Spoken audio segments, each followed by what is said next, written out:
নারীর কারণে আদম বেহেশত ছাড়িল, নারীর কারণে এজিদ ফুরাত বন্ধ করল,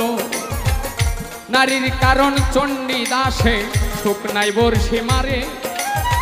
নারীর কারণ মজনু বেটাই বনে বনে ঘরে,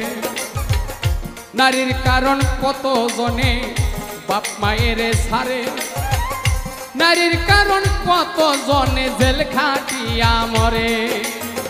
নামের সঙ্গে নামি সাইয়া প্রেম করিল দুই জনে,